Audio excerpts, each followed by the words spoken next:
kita lihat di dalam kitab suci ada masa-masa kelaparan. Berkali-kali kita lihat. Pada 1 Raja-Raja 17 ayat 7-9 juga berkata demikian. Tetapi sesudah beberapa waktu sungai itu menjadi kering, sebab hujan tiada turun di negeri itu. Maka datanglah firman Tuhan kepada Elia, bersiaplah pergi ke Sarfat yang termasuk wilayah Sidon, dan diamlah di sana. Ketahuilah, aku telah memerintahkan seorang janda untuk memberi engkau makan. Dan yang Tuhan perintahkan ini janda miskin, bukan janda kaya. Ketika dia datang dan dia masuk di rumah janda itu, dia berkata, beri aku minum. Dikasih minum. Kemudian dia bilang sama janda ini, bayangkan ini Elia ini nabi yang besar loh. Kemudian dia berkata, beri aku makan. Wah, janda pikir ini gimana? Aku gak bisa. Dia bilang, aku hanya punya segenggam tepung saja. Dan sedikit minyak di buli-buli. Aku akan buat roti untuk anakku dan aku, kemudian kami akan mati. Kan orang kalau udah masalah itu selalu mau mati. Kalau ada kesulitan yang dia pikirkan, mati gue. Sama seperti janda ini. Tetapi Elia memberi semangat. Dia bilang, kasih sama saya. Apa artinya? Beri, berbagi. Ketika dia berbagi, dia bikin roti itu, kemudian dia kasih sama Elia. Apa yang terjadi? Pada ayat 16, tepung dalam tempayan itu tidak habis, dan minyak dalam buli-buli itu tidak berkurang, seperti firman Tuhan yang diucapkannya dengan perantaraan Elia. Jadi janda miskin ini, dia hidup dari tepung yang tidak habis dan dari minyak di buli-buli yang tidak berkurang. Di dalam kehidupan saudara dan saya, berkat Tuhan yang dia berikan kepada kita, yang dia janjikan kepada kita tidak habis dan tidak akan berkurang, asal kita mau dalam hidup ini kita belajar berbagi. Dalam kesedikitan yang ada pada kita, kita belajar memberi, kita belajar berbagi. Dan kita tahu, kalau kita berbagi, Tuhan pasti dan pasti memberkati kita semua. Sekarang kita lihat di dalam kitab suci, bagaimana orang-orang ini yang dipakai Tuhan luar biasa. Mereka juga mengalami kesulitan. Abraham mengalami kesulitan sampai istrinya pun dia mau jual. Ishak mengalami kesulitan. Elia mengalami kesulitan. Ini orang-orang yang nabi-nabi yang dipakai Tuhan luar biasa. Tapi kesulitan itu hanya sementara, tidak selama-lamanya. Sekarang kita lihat Naomi. Di dalam kitab Rut 1 ayat 1-2 berkata demikian. Pada zaman para hakim memerintah ada kelaparan di tanah Israel. Lihat, kelaparan dan kelaparan dan kelaparan. Kalau kita mengalami saat ini pandemi dan pandemi dan pandemi COVID. Virus ini menakutkan. Tapi ingat, Tuhan yang kita sembah, Dia tidak biarkan kita. Dia pegang kita dengan tangan kanannya. Dan Dia memimpin langkah kita. Dia kirimkan malaikat-malaikat untuk memberikan kekuatan kepada kita. Di dalam segala jalan kita, Tuhan memberikan kepada kita pertolongan. Malaikat Tuhan ada beserta kita. Kita lihat di sini, Naomi ini ketika mengalami kelaparan di tanah Israel, dia pergi. Lalu pergilah seorang dari Bethlehem ke Yehuda serta istrinya dan kedua anaknya dan anaknya laki-laki ke daerah Moab untuk menetap di sana sebagai orang asing. Jadi Bethlehem berarti rumah roti. Dia begitu ketakutan waktu kelaparan terjadi. Dia tinggalkan. Dia tidak mau tinggal di Bethlehem. Dia takut sekali. Apa yang dia pergi? Dia tinggalkan Bethlehem dan dia pergi ke tanah Moab. Moab. Semua dia jual. Semua harta kekayaan daripada dia bawa. Dia bawa istrinya dan dia bawa kedua anaknya. Nama orang itu ialah Elimelek, nama istrinya Naomi, dan nama kedua anaknya Mahlon dan Kilion. Semua orang-orang Efrata dan Bethlehem Yehuda, dan setelah sampai ke daerah Moab, diamlah mereka di sana. Saudara, apa yang terjadi? Kelaparan yang mereka mengalami di Bethlehem ketika mereka pergi ke negeri Moab, akhirnya mereka mengalami kesulitan. Suaminya meninggal, dua anaknya meninggal. Kesulitan dua anaknya ini sudah menikah. Jadi Naomi ini mengalami kesulitan yang luar biasa. Udah kelaparan, pada mati lagi, meninggalkan dia. Dia berada dalam kesusahan yang amat sangat. Saudara bisa bayangkan, satu rumah ada 3 janda, yaitu istri daripada Mahlon dan istri daripada Kilion. Ruth ada di situ. Tidak gampang.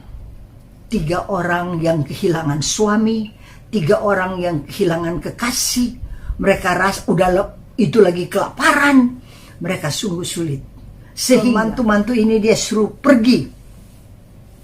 Tapi Ruth berkata, di mana engkau berada, aku berada. Dia mau mengurus mertuanya. Di dalam kesulitan dia tidak tinggalkan mertuanya. Dan dia mau beribadah. Allah daripada Naomi menjadi Allah daripada dia. Dia sungguh setia, luar biasa. Pada ayat 6 firman Tuhan berkata, kemudian berkemaslah ia dengan kedua menantunya, dan ia pulang ke daerah Moab, sebab di daerah Moab ia mendengar bahwa Tuhan telah memperhatikan umatnya dan memberi makanan mereka. Saudara-saudara yang kekasih, diberi makanan. Jadi hanya untuk sementara. Kalau kita yang saat ini mengalami COVID, pandemi, hanya untuk sementara. Kalau kita mengalami kerugian, jangan takut. Kalau perusahaan kita tidak jalan, jangan takut. Tuhan tidak tidur. Tuhan tahu apa yang Dia izinkan masuk dalam hidup kita. Dia sedang uji kita. Dan Dia mau pada saat kita diuji, kita keluar bagaikan emas murni. Saudara dan saya dalam ujian seperti ini. Mungkin perusahaan saudara tidak jalan. Saudara tidak bisa bayar gaji. Mungkin keuntungan yang tadi berlimpah-limpah sekarang minim sekali. Di samping itu juga sakit. Mau bayar dokter dan mau pergi ke rumah sakit sulit. Tuhan tahu semua. Mari, jangan kita sibuk masukkan di dalam medsos kesusahan kita. Tapi mari kita ucap, omong-omong, curhat kepada Tuhan setiap kesulitan yang kita alami pada masa kelaparan seperti begini. Dan lihat, Tuhan pasti ulurkan tangan. Tuhan pasti buka jalan. Tuhan pasti memberkati usaha kita. Tuhan pasti menyembuhkan kita, menolong kita. Tuhan pasti memberikan jalan keluar untuk masalah-masalah yang kita hadapi. Kalau rumah tangga goncang, kita datang kepada Dia yang mengubah air pembasuhan menjadi anggur yang manis. Dia sanggup mengubah setiap pernikahan yang goncang, asal kita berharap, bertahan bersama dengan Yesus, kita dapat lakukan perkara-perkara yang besar. Saudara, nantikan mujizat dari Tuhan. Nantikan kasih daripada Tuhan yang Dia curahkan dalam hidup kita. Nantikan kesembuhan yang Tuhan berikan kepada kita. Memang ada masanya Dia panggil pulang, tapi ada masanya Dia sembuhkan dan Dia tolong supaya sempurna apa yang Dia janjikan digenapi dalam hidup kita. Mari kita menikmati jawaban daripada Tuhan. Mari kita menikmati mujizat daripada Tuhan. Nantikan mujizat. Ucap tiap hari apa yang Tuhan janjikan. Jangan ucap, aduh susah, aduh gak bisa. Tidak, ucap berkat. Dia sanggup memberkati saudara dan saya.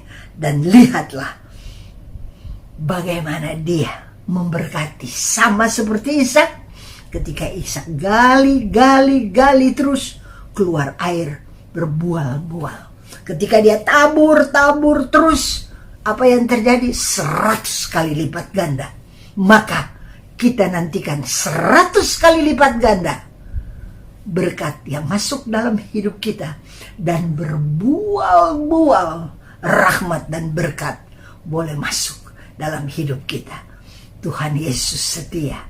Dia tidak biarkan kita. Dia tidak tinggalkan kita. Dia tidak lepaskan tangan kita. Dia pasti memberkati saudara dan saya.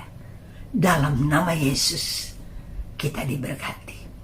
Mari kita masuk dalam doa. Dalam nama Bapa dan Putra dan Roh Kudus. Amin. Bapa yang baik, kami baca di dalam kitab suci bagaimana para nabi, bahkan kalau kami baca Tuhan, Abraham, Bapa orang beriman, mengalami goncangan dalam hidupnya, mengalami kelaparan. Ishak mengalami kelaparan. Elia mengalami kelaparan. Naomi mengalami kelaparan. Tapi tiap kali kami lihat, Engkau tolong mereka. Engkau tidak biarkan. Juga pada masa sulit seperti ini, kami sangat percaya. Yang susah Tuhan hiburkan. Yang sakit Tuhan sembuhkan. Mari Tuhan, kami mau melihat mujizat daripada-Mu terjadi di dalam hidup kami. Kami mau melihat Engkau berkati anak-anak-Mu. Kami mau melihat Tuhan berlipat-lipat ganda Engkau berkati anak-anak-Mu. Semua kami menanti-nantikan mujizat daripada-Mu. Dan kami tahu apa yang Engkau janjikan, Engkau pasti genapi. Mujizat masuk dalam hidup kami. Terima kasih Bapa di dalam sorga. Yang sakit Engkau sembuhkan, yang susah Engkau hiburkan. Terima kasih Tuhan. Yang miskin Engkau pulihkan, Engkau buat kaya. Karena Engkau adalah Allah yang kaya, yang mau menjadi miskin bagi kami, agar kami yang miskin boleh menjadi kaya di dalam kemiskinan-Mu. Ketika Engkau berada di atas kayu salib, Engkau miskin, Engkau telanjang, Engkau tidak punya apa-apa. Engkau tanggung semua kemiskinan kami, agar di dalam Engkau kami diperkaya. Terima kasih Bapa di dalam sorga. Kami kaya dalam rahmat, kami kaya dalam kasih, kami kaya dalam harapan, dan kami kaya apa yang kami butuhkan. Engkau pasti berikan kepada kami. Terima kasih Bapa, terima kasih. Kami sungguh berdoa, kami sungguh minta, kami sungguh berharap kepada-Mu Bapa. Di dalam nama Tuhan Yesus Kristus, dengan kuat kuasa Roh Kudus, kami dijawab dan kami diberkati. Amin. Dalam nama Bapa dan Putra dan Roh Kudus. Amin. Tuhan memberkati.